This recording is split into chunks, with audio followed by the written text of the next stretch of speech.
pessoal, tudo bem?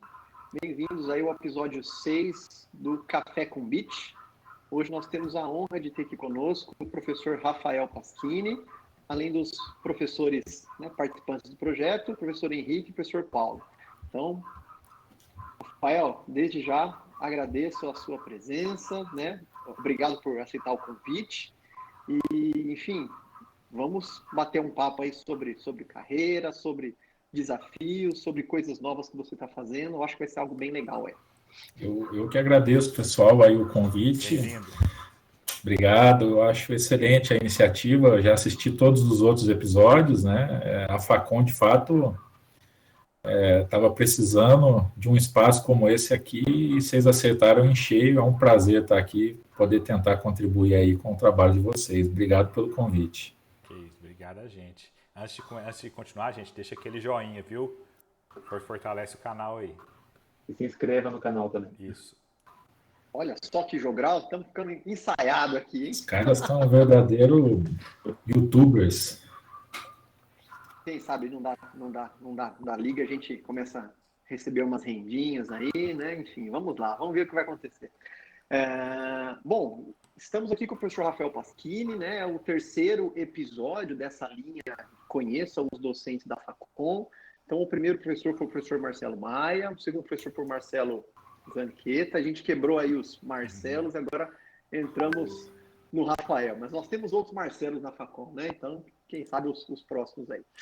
Bom, acho que primeiramente seria interessante a gente discutir um pouquinho aí como é que você, Paschini, chegou à UFO, Eu sei que tem outros Paschines na UFO, Tem Paschini em outros institutos. Eu conheci uma punhada de Paschini nos institutos, mas como é que você, Rafael Paschini, chegou na UFO?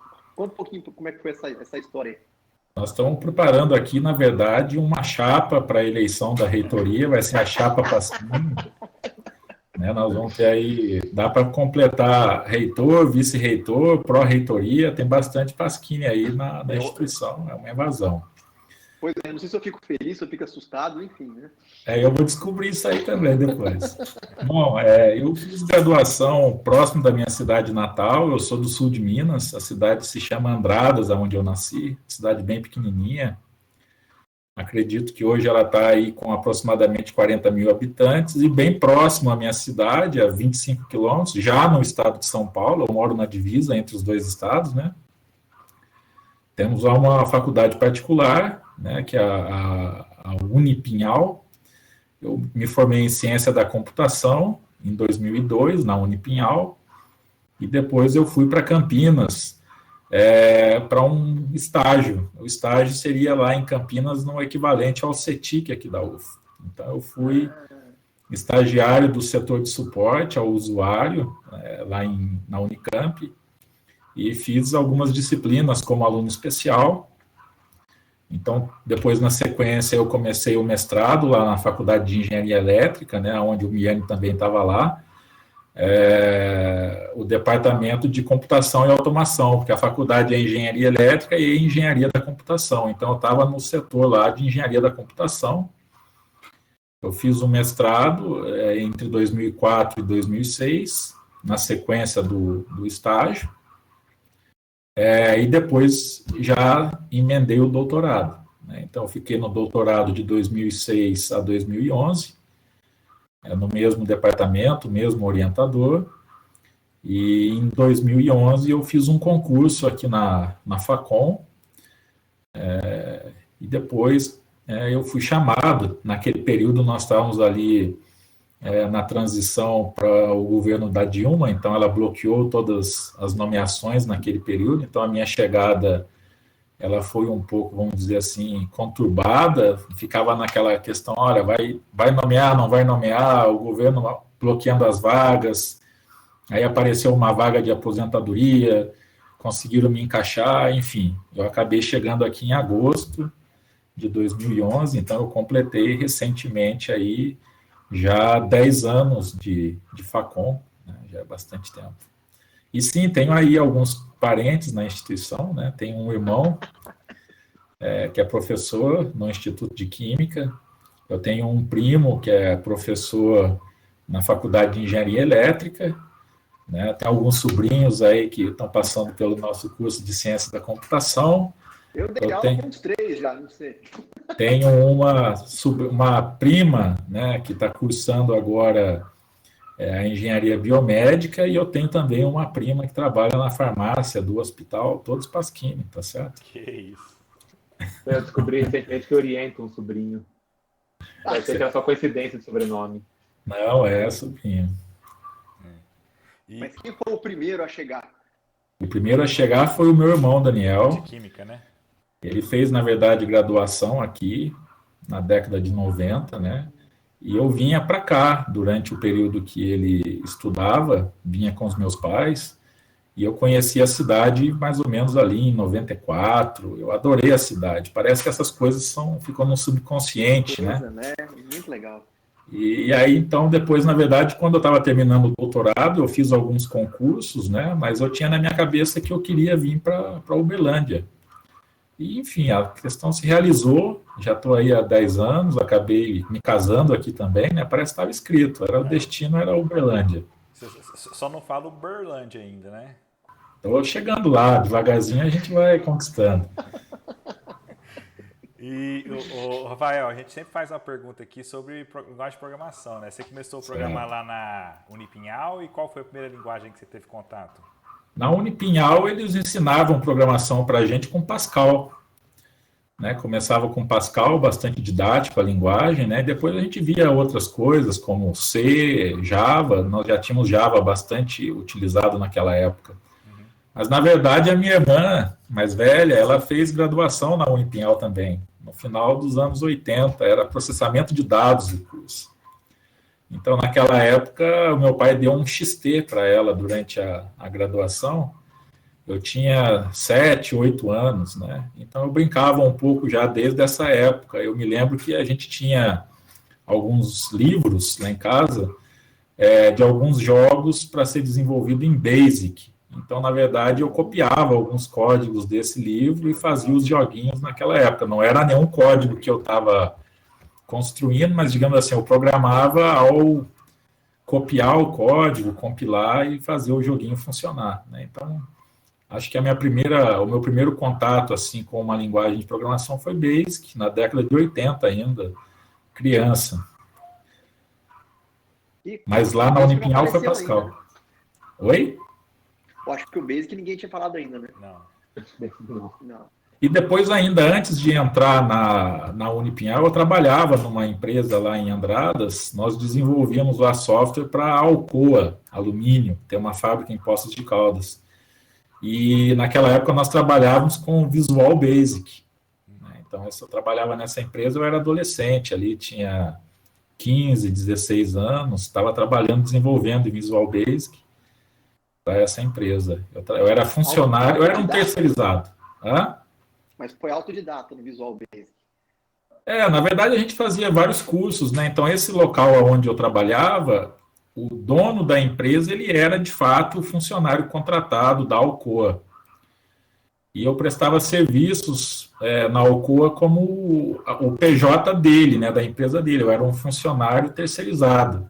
Então eu fazia alguns treinamentos com ele, né? Naquela época a gente ofertava alguns cursos também, e eu trabalhava, dava aula de Windows, Word, Excel, às vezes alguns módulos do Visual Basic, e trabalhava com ele, prestando suporte em máquinas, né, indo visitar as pessoas nas casas e consertar computadores, e tinha lá uma carga horária que era o desenvolvimento de software para a Alcoa. O terror da Alcoa era o fim do ano, a virada, o fechamento do ano anual. Nessa época a gente tinha preguiça, porque tinha que trabalhar muitos dias em sequência fazendo o fechamento, né? Então, o meu patrão, ele ficava muito lá em Poços e, eventualmente, a gente tinha que dar manutenção em algum módulo, alguma coisa. Era uma época meio de alerta. Olha só que interessante. Então na universidade, a experiência foi com o Pascal, né? A minha também foi Pascal. Minha primeira linguagem na universidade foi Pascal, mas antes eu tinha aí o Basic, Visual Basic, bem legal. E a computação estava no sangue aí desde novinho, então foi uma escolha natural, né? Foi uma escolha natural, acho que influenciado muito ali pela escolha que a minha irmã tinha feito e acho que o apoio, né, do meu pai, porque naquela época a máquina era especialmente caro, né? Então era um XT via meios totalmente legais ali do Paraguai e foi assim que eu comecei. Era um incrível XT com um monitor CGA, fósforo verde, 30 megabytes de HD e 640 KB de memória RAM. Um drive de 5 1/4 de 360 KB. Era uma máquina. Potente. Um clássico. DOS. DOS. Eu me arrependo só de ter dado um fim nele, porque seria uma peça e tanto de museu. Pois é, imagina mostrar para os alunos esse dinossauro hoje em dia, eles ficam assustadíssimos. O pessoal hoje tem memória sobrando, né? Na verdade, a gente não se preocupa muito com essas coisas. Naquela época, você tinha que dar nome de variáveis com uma letra só, para você não ficar ocupando muito espaço em memória. Tinha uma série de técnicas. Otimização. Pois é. A gente até briga com os alunos hoje. Por que você está dando nome para essa variável de A aí, bicho? Dá um nome decente para essa variável aí. Tem que contar essa história, né? Antigamente fazia sentido. É verdade.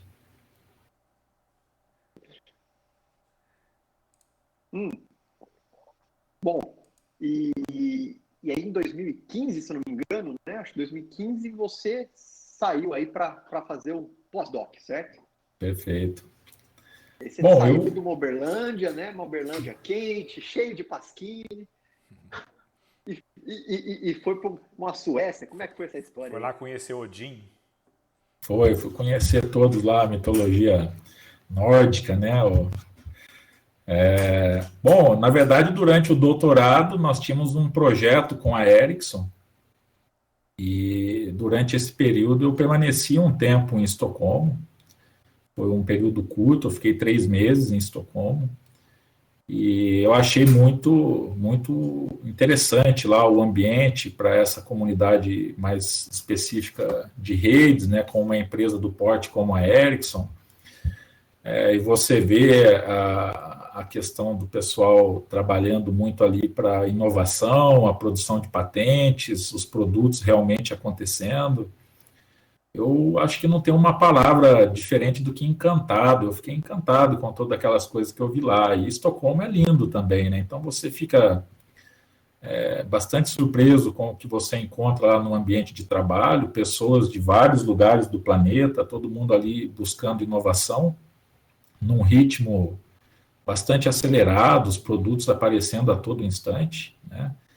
E mais a questão daquela região nórdica, né? A organização, a qualidade de vida. Então eu fiquei com uma expectativa de que após a conclusão do doutorado eu voltaria para lá para um período maior, pensando mesmo num pós-doutorado.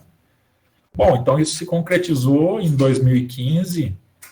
Eu fui para lá em agosto de 2015, fui recebido pelo professor Hofstadler no KTH, em Estocolmo, o campus central ali dentro da cidade, e eu tinha a previsão de permanecer por 1 ano, então foi semelhante ao que aconteceu com o Henrique também. Eu fui com essa previsão de 1 ano e durante o começo dos trabalhos ali, chegando mais ou menos na metade desse primeiro ano, o professor Hoff ele fez uma consulta se eu teria disponibilidade para ficar mais 1 ano. Então, na verdade, eu encaminhei aí um pedido para o nosso conselho e, enfim, deu tudo certo, eu acabei permanecendo por 2 anos, eu voltei para o Brasil no começo de agosto de 2017, mas foram exatos 24 meses, porque eu saí mais ou menos em 4 de agosto de 2015 e voltei mais ou menos nessa época também, no início ali de agosto de 2017. Bom, a experiência ela é de fato excelente, foi um período extremamente produtivo. Esse ambiente que eu comentei com vocês, então um ambiente muito propício para inovação, investigações. A instituição ela é extremamente sanada, né, em termos de questões que nós temos aqui ainda algumas questões básicas pendentes, lá já está tudo equacionado. Então, se você tem algumas demandas dentro do projeto, você consegue mais facilmente conseguir seus equipamentos, enfim. Universidade pública lá? Ela é uma universidade pública, inclusive ela é gratuita para cidadãos europeus, né? E foi uma experiência excelente. Foi um aprendizado muito grande, um momento de bastante crescimento. Eu recomendo, eu acredito até que nós poderíamos ter aí uma maior procura dentre os nossos colegas da Facom por uma experiência como essa. Eu diria que foi... É claro que o mestrado e o doutorado, eles são essenciais na vida da gente como docentes, né? Mas eu acredito que o pós-doutorado, ele foi uma experiência incrível, né? Contribui muito para a nossa formação e até para uma visão diferente de como podem ser conduzidas as pesquisas. Então, acho que é essencial essa experiência para todo mundo. E não é que a gente não gosta de dar aula, né? Mas você ficar focado na pesquisa vai dar um gás, assim, uma produtividade que o negócio deslancha, né?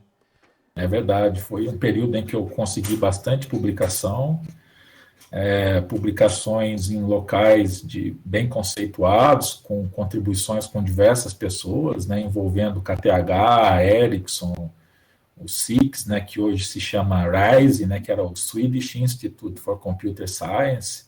Então, se vocês olharem lá as publicações desse período, 15 a 17, foi um número expressivo, em bons locais, e por conta dessa dedicação, tempo integral ao trabalho, né? Então, foi muito aprendizado. Depois a gente precisa conversar, para você indicar alguém para o outro quadro do Café com Bit, né? Algum pesquisador lá para vir conversar com a gente. Certamente, vamos fazer isso aí. Ô, Pasquini, e puxando um gancho aí com essa fala sua, né, da parceria com a Ericsson e tal, né? Como que é essa parceria com a empresa lá, né? Porque, assim, quando você fala inovação, patentes, né? A gente sabe que isso aí demanda um ritmo, né, muito diferente do que a gente está... do que da academia, de modo geral, né? Mas, assim, na academia, às vezes, o tempo de uma orientação de doutorado, às vezes, é muito, né, para uma empresa. Né? Como é que você vê isso? Como foi a sua experiência lá nisso, né? Sua experiência aqui no Brasil?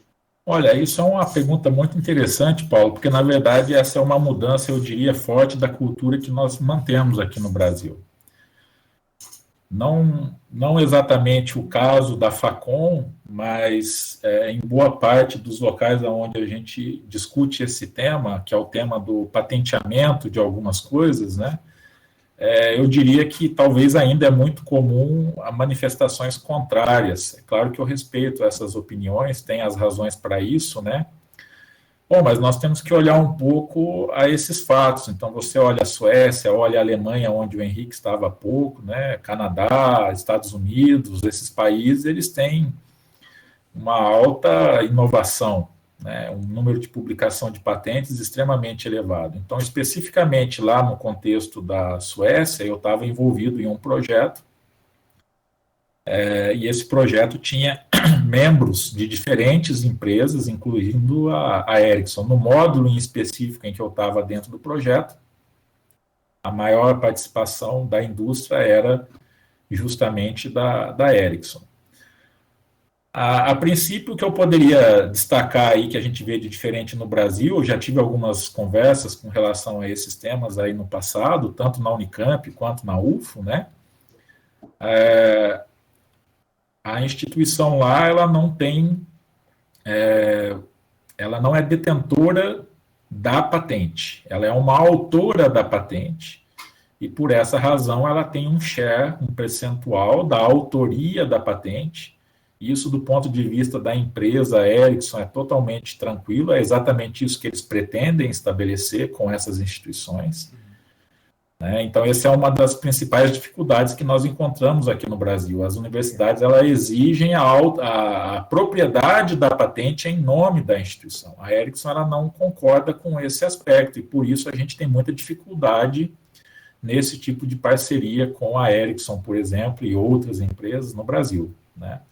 Bom, mas então, quando você tem lá um processo de patenteamento, todas as despesas de patenteamento, até mesmo a redação técnica da patente, o registro na União Europeia e também nos Estados Unidos, isso tudo corre por conta da empresa, né? Então, a universidade, a princípio, ela não tem despesa nenhuma, os autores não têm despesa nenhuma com esse processo, essa foi a experiência que eu observei com relação à Ericsson, né? E ela conduz todo o processo, o registro, inclusive ela tem escritórios especializados, advogados com relação a isso, eles fazem entrevistas, perguntas sobre a parte técnica, ajudam na redação. Bom, e ao final você tem lá registrado um percentual dos autores, né?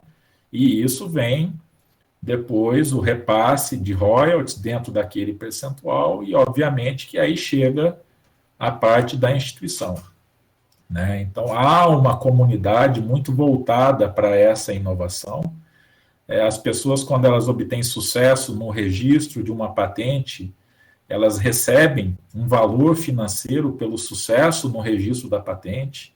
Então, a comunidade científica ela é muito voltada, ela é fomentada, né, na direção de fazer essa produção, e isso desenvolve muito a indústria, né? Então, basicamente, quando você tem a negociação entre grandes empresas, uma vez eu fiz uma conversa com um gerente da Ericsson com relação a isso, né? Então, quando duas empresas de grande porte, elas sentam para negociar, ele me disse que, basicamente, uma parte dessa conversa de negociação olha, eu tenho essa pilha aqui de patentes registradas na minha empresa, você tem essa outra pilha aqui registrada na sua, então a gente parte mais ou menos para um acordo de valor de acordo com o que as empresas se desenvolveram tecnologicamente, né? Então, há uma negociação entre elas muito pelo que elas desenvolveram e patentearam. Então, acho que essa cultura a gente precisa perseguir no Brasil, talvez não em todas as áreas, eu não tenho certeza com relação a isso, mas eu não tenho dúvida nenhuma que na nossa área de computação a gente precisa de fomentar esse processo. A nossa indústria, ela precisa desse tipo de patenteamento, essa inovação, para que a gente entre no ciclo, a gente comece a ter uma pilha de patentes para poder sentar na mesa com outras empresas e discutir essas negociações e desenvolver a nossa indústria. Eu acredito que esse é um caminho. Interessante. Mas o processo lá você percebeu que era mais bom, imagino que seja mais transparente ou demore menos. O que a gente vê aqui, né? Muitas pessoas reclamam que aqui demora demais o processo, é muito moroso, né? Bom, mas na verdade lá o que ocorre? Quando você está dentro de um projeto, desenvolvendo alguma coisa, quando você tem um grau de maturidade em um determinado protótipo, alguma coisa que você está fazendo dentro do seu projeto, exatamente a mesma coisa que nós fazemos aqui com os nossos projetos, né? Inclusive, esse é um ponto importante de se comentar, porque os nossos mestrados aqui no Brasil, não só na Facom, a gente tem essa questão do desenvolvimento das provas de conceito, isso tudo é o que necessitamos aí nesse meio para a inovação. A gente precisa demonstrar que o que nós estamos propondo tem uma funcionalidade que realmente é interessante, potencial para a inovação. Então, nesse estágio, a empresa ela tem os especialistas do escritório de patente. Então, eles vêm para uma reunião dentro do grupo de pesquisa, nós falamos lá o computês, né, o computeiro, fazemos algum tipo de tradução para esse cara especialista do escritório de patentes, e ele fala para você, isso aí não dá uma patente. Então, aí você segue lá o seu trabalho e não dá. Ou ele vai falar para você o seguinte, olha, claramente uma patente, então agora nós vamos começar na direção do desenvolvimento e já com a redação. Nesse meio tempo, ele já faz um levantamento de outras patentes equivalentes e começa a te perguntar, o que é diferente da sua nessa com relação à outra? E quando você tem já um grau de acompanhamento por parte dessa equipe, você dá um texto mais técnico para eles e, de repente, aparece um texto patentês, né? Você vai corrigir algumas coisas em termos da parte técnica e flui. Então, o ambiente ele é propício para isso. Por quê? Porque eles têm especialistas, advogados, pessoas que sabem escrever a patente, que sabem fazer as consultas e já têm a experiência de registro na Europa, na América do Norte. Então, não tenho que desvendar nada. Eu estou fazendo o meu trabalho, né, a minha pesquisa, e tem um especialista em patenteamento que vem nos auxiliar, né? Então, acho que esse é o principal diferencial e que a gente precisaria construir essa estrutura equivalente aqui na instituição. Eu não sei se vocês já observaram, né, mas eu vou me alongar um pouco nesse tema. Esse assunto é muito legal. Né? É que, na verdade, é o seguinte, não querendo reduzir a nossa questão do trabalho, nem nada, não é esse o ponto aqui, né? Mas esse tema, por exemplo, da forma como a gente vê, um especialista na redação de patentes. Então, a pessoa ela sabe fazer aquilo, você sabe fazer a sua pesquisa em redes, você sabe fazer a sua pesquisa em inteligência artificial, reconhecimento de imagens, e você recebe o auxílio de um especialista na redação. Tá? Então, a pessoa ela fica focada no que ela sabe fazer de melhor, que é a pesquisa em redes, por exemplo. E aí ela recebe auxílio do especialista na redação de patentes. Já observou que aqui no Brasil, você tem que fazer a pesquisa, a submissão dos projetos, correr atrás do fomento, fazer o contrato, a parte administrativa, escrever a patente, entender como é que faz o pedido de registro. Então, na verdade, a gente não fica especialista em nada, a gente faz um pouquinho de cada coisa e o resultado eu acho que está demonstrado. Né? Então, eu não foco 40 horas de trabalho numa coisa que eu sou especialista, eu fico fazendo um monte de coisinha. Acho que esse é um aspecto que a gente precisa pensar. Um monte de aula, né? Enfim, a nossa carga horária de aula comparado com esses grandes institutos aí, os grandes pesquisadores, nossa carga de aula é mais alta do que essa turma toda, né? Enfim, reuniões, né, administrativas, coisas do gênero, né? Tudo isso vai acabando machucando um pouquinho, né? Faz todo sentido. Falando em 40 horas, carga administrativa, pesquisa, como é que dá para conciliar diretor do CTI com a pesquisa? Olha, bom, na verdade não dá para conciliar. Hoje eu entendo muito aí, eu divido a sala com o Faina, né, há muitos anos aí na Facom, né, eu acompanhei aí alguns dos períodos que ele teve lá no CETIC e, bom, é uma demanda de trabalho altíssima, né? Todo dia emoção, cada hora uma questão diferente, você nunca tem um dia repetido lá, e você precisa de uma bateria extra para poder conseguir tocar as outras coisas, né? Então é meio incompatível, é um pouco na direção do que nós estávamos falando antes, né? Então é bastante desafiador. Bom, mas ao mesmo tempo é uma experiência que eu estou gostando muito, uma experiência excelente, eu acho que tem um crescimento também nesse desafio, você tem um contato com toda a instituição, os diferentes setores, são demandas distintas, né, e a gente aprende todo dia uma coisa nova, pelo menos uma por dia. Então, acho que é muito interessante, mas, de fato, é um cargo muito puxado, isso é fato. Mas eu vejo que você não tem deixado outras coisas de lado, não. Que eu recebo no e-mail da lista, no e-mail na lista da SBC, você tem sido bem ativo lá. Eu recebi alguns de seus. Na verdade, ali, Henrique, é um esforço extra. Acho que entra nessa questão da bateria. Eu estou extremamente satisfeito lá com a questão do cargo, mas o cargo ele tem um período. Né? Ele é um cargo de 4 anos. Após os 4 anos ali como diretor do CETIC, vai sobrar eu de novo, né? O Rafael Pasquini, professor da Facom, que faz as suas pesquisas. Então, eu tenho feito um esforço extra no sentido de não perder esse lado da pesquisa. Até agora eu tenho tentado, né? A gente sofre o impacto. Eu preciso dizer que a minha capacidade de atendimento de alunos e também dessas revisões, essas coisas que eu estava bastante envolvido, ela está reduzida, mas eu tenho tentado ali um esforço extra para manter esses pratos aí girando, né? Porque, na verdade, a gente rema, a gente nunca sabe para onde a vida vai levar, e quando você começa com um nível de cooperação bastante interessante, né, eu tenho me envolvido aí com revistas e conferências internacionais, né, nessas organizações. Bom, e aí tem um outro desafio com uma carga horária bastante puxada. Eu fico pensando nisso, né? Então, tudo bem, eu tenho lá o meu compromisso, tenho o cargo que eu preciso conduzir, né? Eu gosto muito do que eu estou fazendo, mas aí tem esse lado pessoal das coisas que eu já vinha fazendo, as conquistas que eu já tinha, né?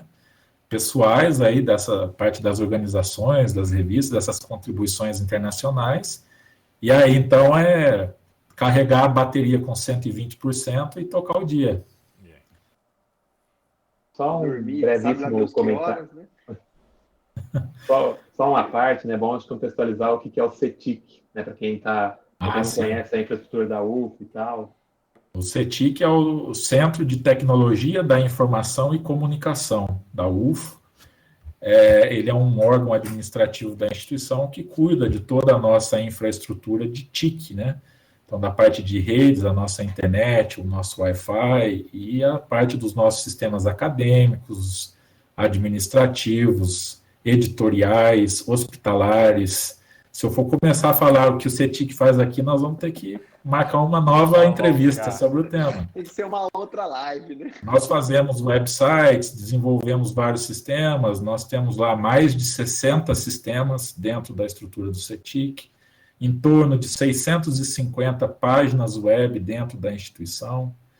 Nós estamos presentes aí em 7 campos, né, com cobertura em todos esses campos. Nós recebemos ataques cibernéticos diariamente na ordem de milhares de ataques, volumes de spam altíssimos. Burocraticamente falando, o governo tem dificultado muito a nossa vida, todos os processos, o Miene acompanha um pouco, né, lá dentro dos fóruns, legislação pesadíssima em torno de toda e qualquer coisa que você vai fazer, e nós temos que respeitar todas elas, então são meses para você comprar um equipamento de TIC, enfim, é um desafio bastante interessante. Recomendo. Recomenda para quem? Eu acho que é para você, hein, Rodrigo? O único da área de redes aqui é o seu, Rodrigo. Acho que você. Que é isso aí? É um presente grego. E quantas pessoas estão trabalhando lá com vocês? Nós temos hoje no CETIC uma equipe de 68 pessoas e mais 5 colaboradores terceirizados. Então, nós temos lá 73 pessoas, contando eu, o Paulo e o Jean também, né, que são os diretores atuais lá. Eu estou na diretoria geral, o Paulo na diretoria de infraestrutura e suporte, e o Jean ele é um colega nosso da FAGEM, ele está na diretoria de sistemas e páginas web. Então, nós somos lá um total de 73 pessoas, trabalhando com a carga máxima e precisando de mais pessoas lá para poder dar conta disso aí tudo. Imagina a quantidade de pessoas, né, que a UFO, né, a comunidade UFO é enorme, né, enfim, é uma universidade aí, o pessoal brinca, uma universidade de 1 bilhão, né, de orçamento, né, então, se a gente for ver tem uma discrepância, né, 73 pessoas, né, para cuidar de tudo isso é algo... tem uma estimativa... Pouco, né, Pasquini? Muito pouco. Tem uma estimativa do CISP, mais ou menos. O CISP é um órgão do governo federal que cuida dessa questão da informatização. Eles fazem uma recomendação que, para o porte da nossa instituição, nós precisaríamos ter entre 2% e 3% do nosso número de pessoas na área de TIC, né? Então, pegando só o nosso funcionalismo, né, que é em torno aí de 5 mil pessoas, nós precisaríamos estar ali, né, com 150 pessoas, é isso? Mais ou menos isso. O dobro do que nós temos hoje para começar a funcionar.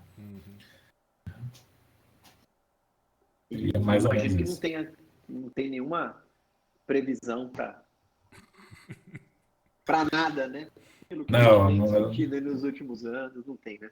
A gestão, ela tem nos ajudado do máximo que eles conseguem, né? Então, nós temos aí recebido algumas vagas que são conversões aí de aposentadorias.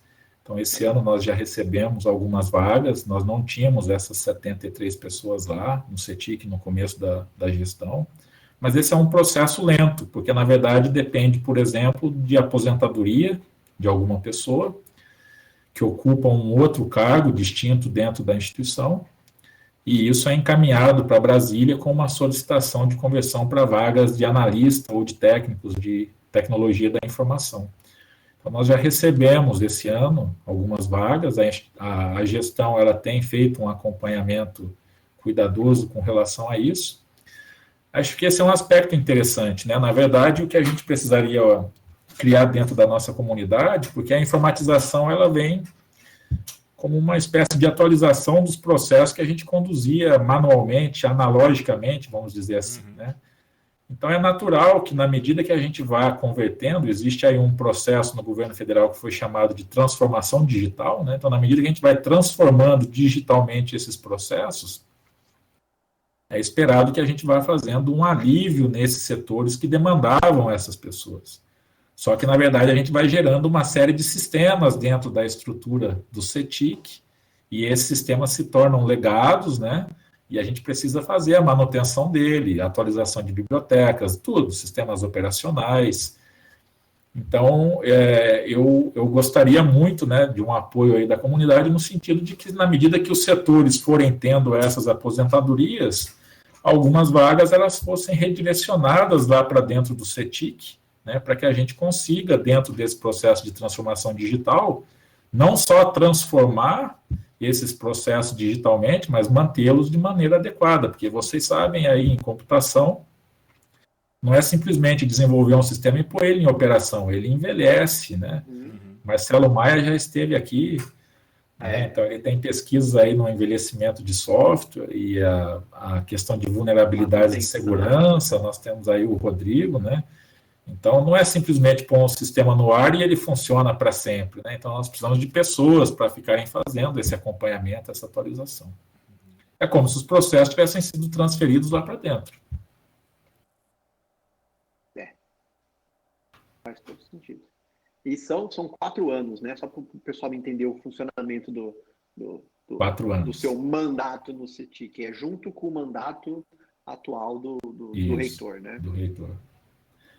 Então, eu vou lá até, provavelmente, ali dezembro de 2024, janeiro de 2025. Estou tendo que fazer contas aqui. Eu não tenho pensado muito no tempo para não ficar muito doido, né? Mas são 4 anos. Você fala de mim, do Faina, do careca aqui, mas eu tô achando que... Não, rapaz, tem muito cabelo aqui, ó. Não começou nem a cair ainda. Eu tô achando que eu vou passar ileso isso aí, hein? Olha lá, então tá tudo bem, então. Saindo um pouquinho do CETIC, eu acho que é bem legal também, mas tem outros assuntos que a gente queria falar. Eu queria que você falasse um pouquinho de quais são os projetos atualmente que você está trabalhando. A gente sabe que a sua carga hoje em dia no CETIC está bem alta, mas imagino que você esteja com alguns projetos aí legais, né? Tocando aí com projetos de pesquisa, né? Obviamente, tocando com seus alunos e com parceiros aí. Se você puder falar um pouquinho para a gente dos projetos. Bom, recentemente concluiu o projeto NECOS.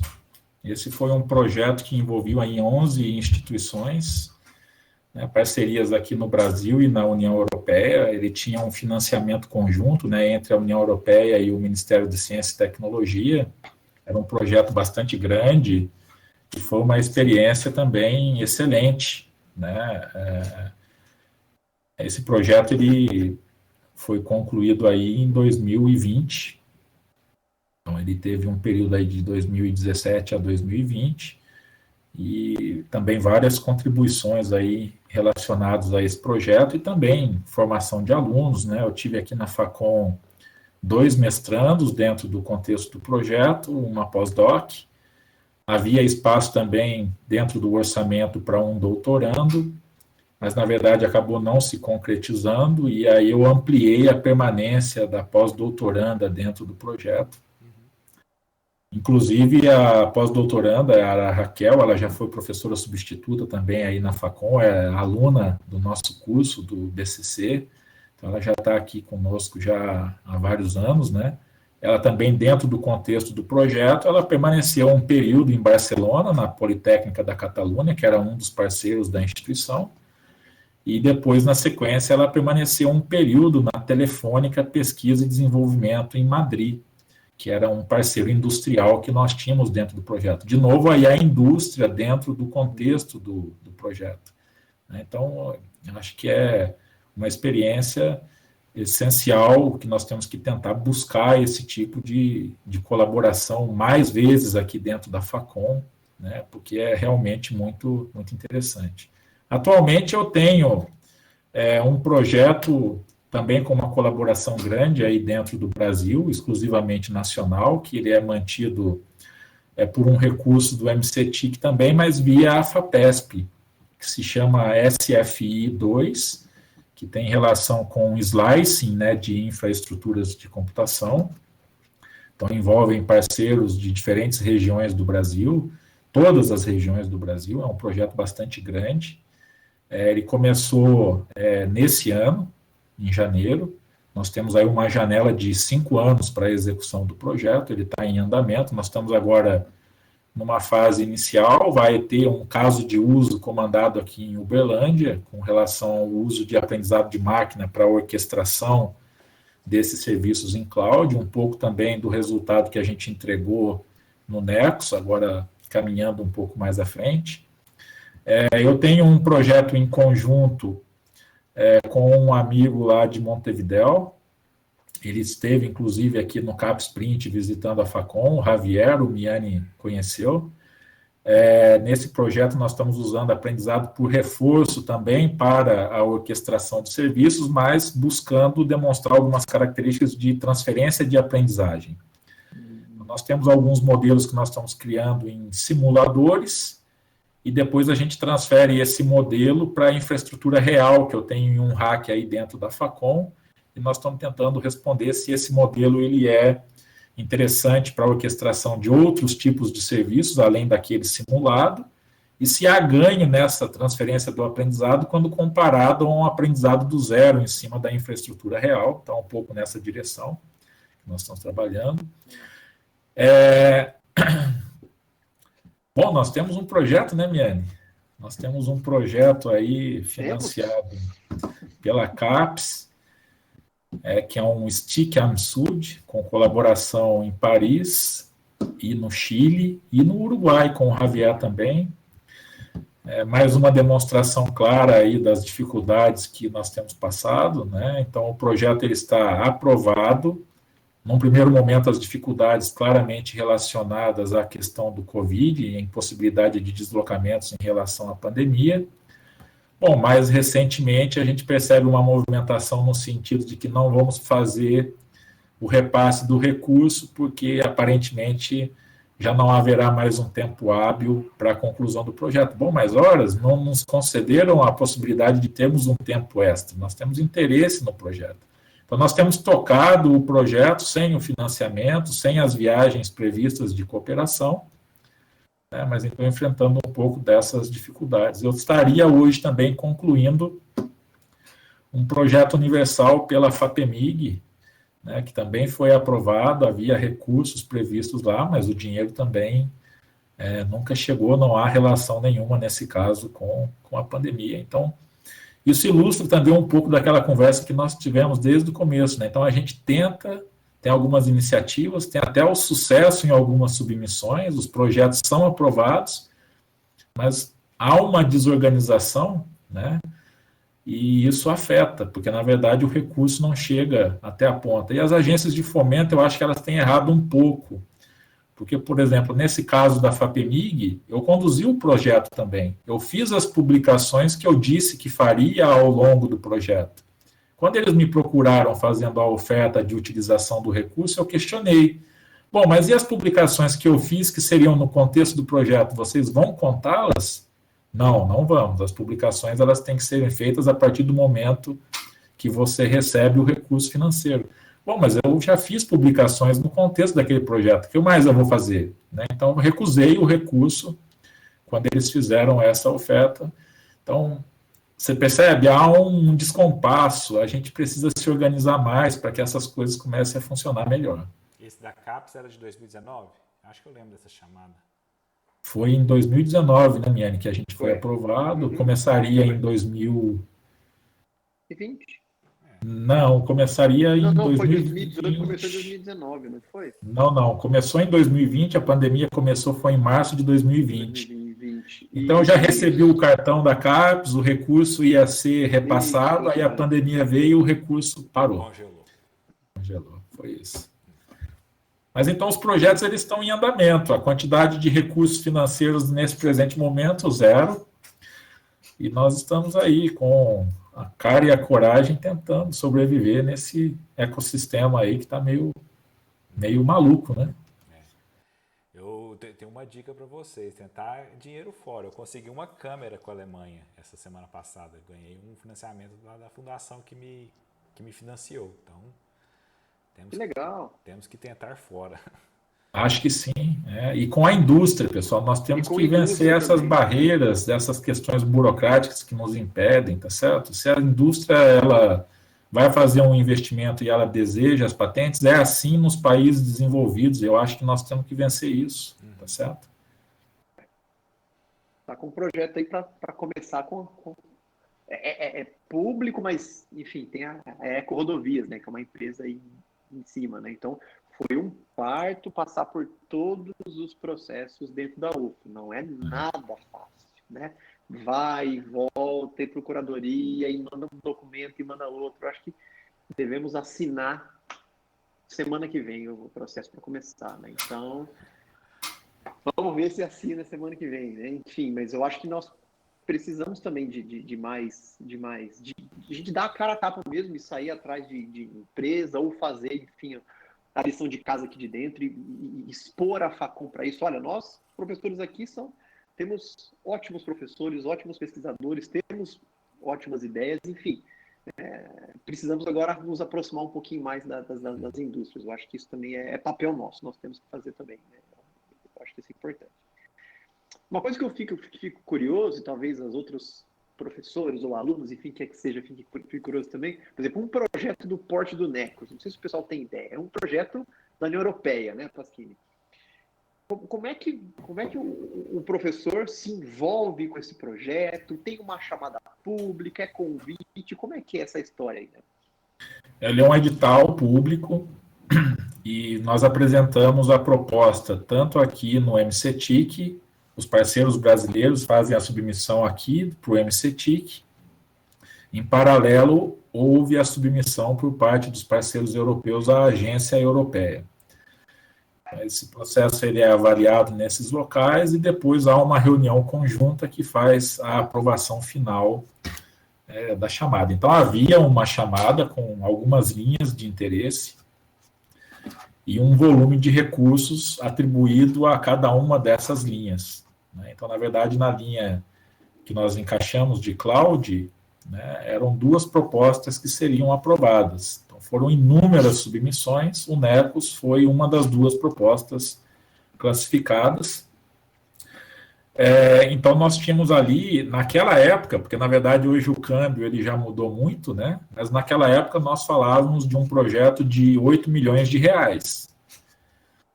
O câmbio oscilou muito daquele período para cá, então eu não me recordo quanto era o câmbio lá, mas nós estamos falando aí de um projeto que talvez hoje seja aí em torno de 12, 13 milhões de reais. Então foi um recurso financeiro bastante expressivo, né? Foi criado um consórcio aqui do lado brasileiro, então eu recebi um convite para participação num consórcio, que seria esse da submissão do Necos. E aí depois nós procuramos um consórcio do lado europeu e aí definiu-se um tema para que a gente trabalhasse dentro desse consórcio, né? Então, cada pessoa ela poderia participar em várias submissões, mas ela só poderia estar em um projeto aprovado apenas, né? Então, esse era um fator também na análise, né? Bom, então, uma vez que esse projeto ele foi aprovado, você tem lá uma organização dele, nós chamamos de work packages, né? Então você tinha, no caso do Necos, nós tínhamos 7 work packages. Então o work package 1 é um work package administrativo. Realmente olhar se os deliverables estão sendo entregues na data correta, se as pessoas fizeram a prestação de contas no momento correto, se todos os documentos precisam ser confeccionados, assinados, eles estão sendo entregues. Então, nós tínhamos pessoas dentro do projeto. Do lado brasileiro, isso ficou a cargo da Fundação de Apoio lá da Unicamp, a FUNCAMP. Então, tem pessoas dentro da FUNCAMP que fazem esse trabalho. No lado europeu, era uma pessoa da Universidade Politécnica da Catalunha, semelhante lá à FUNCAMP, da Politécnica da Catalunha, que cuidava desses trâmites todos para nós. E depois nós tínhamos, então, o Work Package 2, que definia a nossa proposição em termos arquitetural, qual era a arquitetura que nós estávamos propondo. Nós tínhamos o Work Package 3 que especificava cada um desses módulos e as suas interações, né? Nós tínhamos um Work Package que tratava das interfaces com o mundo externo desse projeto. Nós tínhamos um Work Package específico sobre o desenvolvimento e prototipação. E nós tínhamos um Work Package, que era o Work Package 7, acredito que eu não esqueci de nenhum, que era o Work Package que cuidava da nossa parte de advertisement, né? Então, os papers que a gente iria publicar, né? Então, nós tínhamos pessoas que ficavam falando, olha, esse trabalho que vocês fizeram aqui no Work Package 3 já está legal, vamos fazer um artigo para uma conferência ou para uma revista, aqui tem um pedido de patente.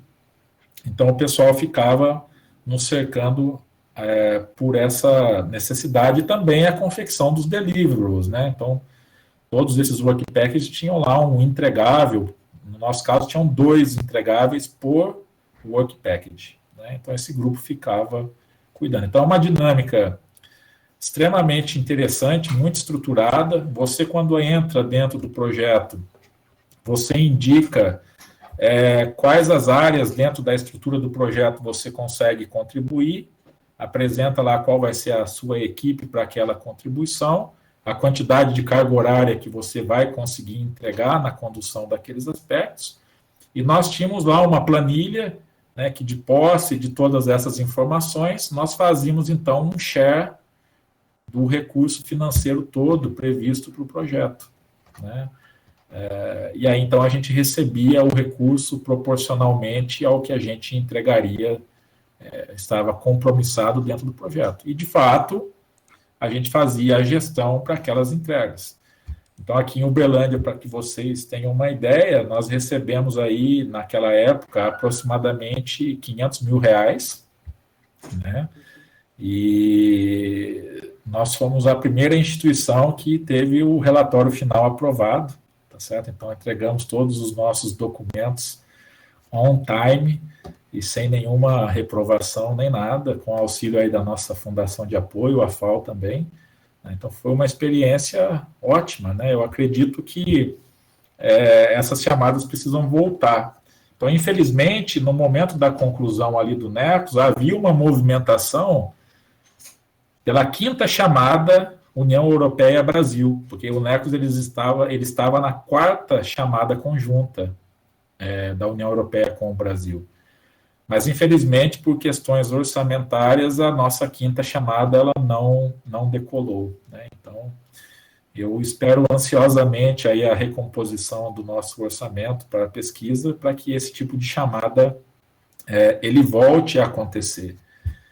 Então, acredito que, é claro, toda a linha de fomento que a gente conseguir é ótimo para a nossa unidade, para a instituição, mas é o que o Henrique comentou, nós temos que buscar fontes alternativas. Eu acho que esse é o ponto.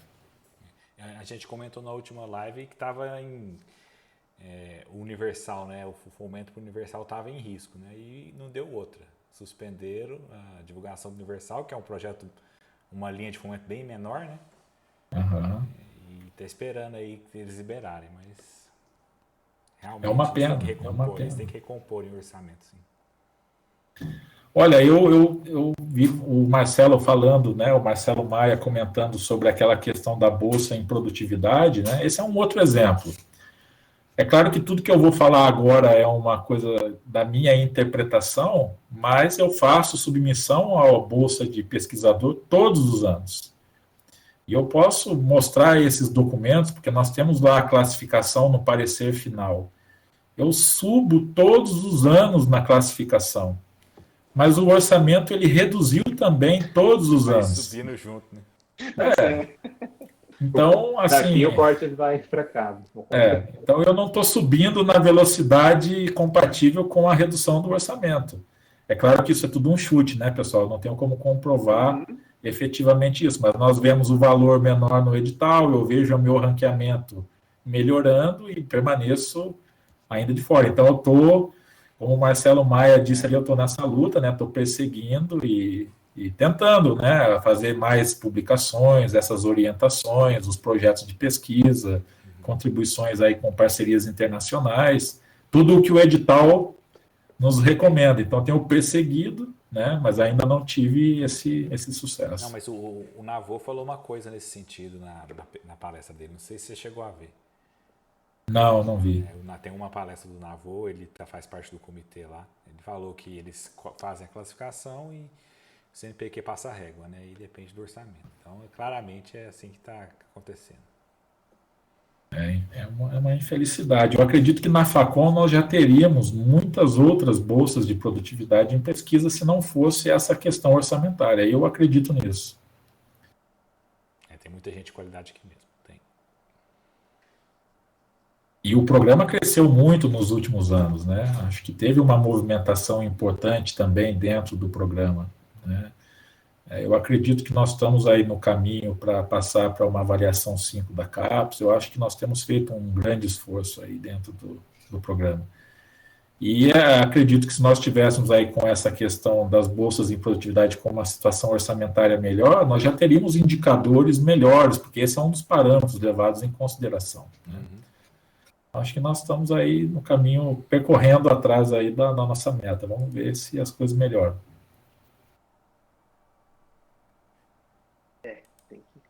Temos que ter um pouquinho de paciência, né? Mas acho que a fundamentação está bem feita, né? Eu acho que isso é bem importante mesmo, né?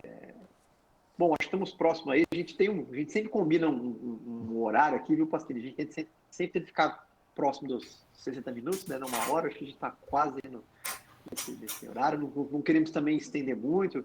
Sabemos que você aí, né, o diretor do CETIC, deve encerrar ainda hoje, ir para o terceiro, quarto turno, né?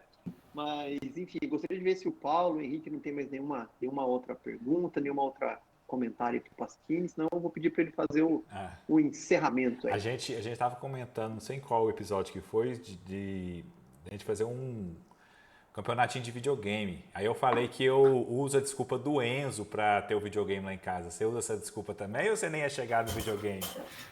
Não, mas eu já fui bastante chegado em videogame. Agora no presente momento. Não é possível.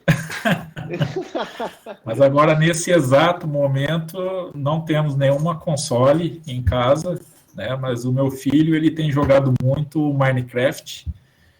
E aí eu tenho participado com ele de alguns desafios, então eu tenho que construir algumas coisas com ele em 10 segundos, 1 minuto, 5 minutos e 10 minutos, né? Então tem sido aí a luta no Minecraft um pouco. Obviamente tenho perdido aí todos os desafios para ele, né? Mas tem sido isso. Legal.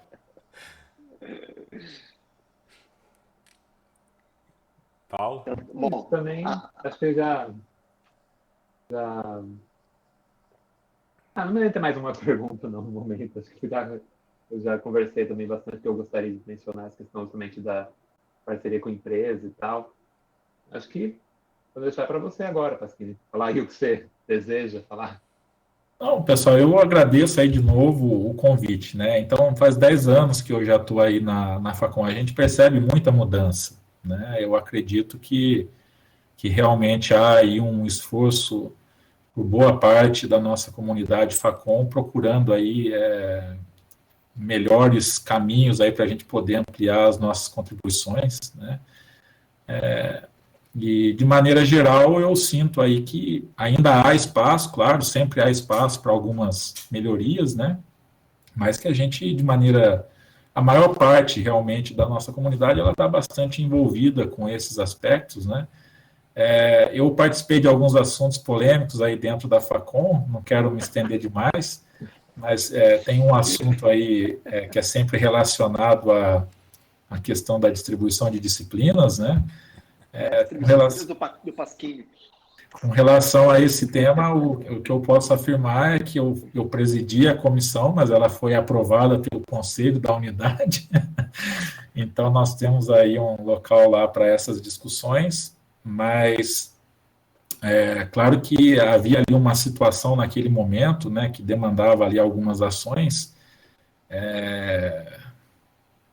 havia ali uma quantidade de disciplinas que elas não eram efetivamente do quadro da Facom e nós estávamos ministrando, haviam dobras de turmas em excesso que estavam um pouco descontroladas, então nós fizemos um trabalho nessa direção, né? mas eu acredito e compartilho dessa impressão de que nós temos ainda aí uma necessidade de uma equalização de trabalho dentro do departamento. Nesse momento eu não tenho condições, nem fôlego nenhum para participar de um trabalho como esse, mas eu acredito que seria um trabalho extraordinário aí para a Facom, né, para que a gente possa ter aí, de fato, uma equalização melhor, talvez, não sei se a palavra é essa, da distribuição do nosso trabalho. Acho que seria um fechamento aí, talvez foi um tema bastante comentado, né, durante esses anos todos. Acho que foi uma marca aí que ficou. Teve um caso interessante no meu retorno aí do pós-doutorado, eu não vou citar os nomes aqui, mas o nosso colega ele vai saber quem eu estou falando. Ele me encontrou no corredor da Facom, depois de 2 anos. Ele nem me cumprimentou pelo retorno de 2 anos de pós-doutorado. Ele falou, olha, nós temos que fazer uma revisão daquele processo da distribuição de disciplinas. Eu falei, tudo bem, vamos montar a comissão, uma nova comissão para fazer aquela tratativa. Quando eu pisei aí no corredor da Facom após 2 anos de ausência, essa foi a primeira conversa que eu tive no retorno da viagem. Oi, tudo bem? Então, tem que montar uma comissão nova aí. Às vezes ele nem viu que você não estava aí, né? Pô, não sei. Sacanagem. Ó, eu nem sei quem é, viu, gente? Eu não sei. Eu também não. Mas, pessoal, olha, é excelente. Eu acho que o trabalho de vocês aqui, eu acho que excelente. Temos que continuar, né? Essa questão da extensão precisa vir com muita força aí para a UF como um todo, né? E aqui dentro da Facom, a gente já vê aí algumas iniciativas, o Café com Bit é uma dessas, né? E parabéns, vamos em frente aí, vocês estão nota 11. Obrigado, chefe. Obrigado. Pô, chefe, muito obrigado pela entrevista, foi ótima, espero que o pessoal aí também aproveite bastante. E, enfim, eventuais alunos ou outras pessoas que queiram procurar o Pasquini aí, entre em contato com ele, só acessar o site da Facom ali, né, procurar o nomezinho do Pasquini, pegar o e-mail dele, mandar um e-mail para ele e eventualmente tirar dúvidas com o nosso chefe, Rafael Pasquini. Henrique, obrigado. Paulo, obrigado. A gente agradece. Obrigado, Pasquini. Teremos nos próximos dias aí mais novidades, né? Estamos tentando armar uma live legal aí com ex-alunos que estão fora do país, trabalhando em empresas grandes. Então, acho que em breve teremos mais novidades, coisas legais para vocês, pessoal. Então, obrigado e até a próxima. Obrigado, Pasquini. Boa noite, pessoal. Obrigado. Um prazer. Obrigado, pessoal. Tchau. Tchau.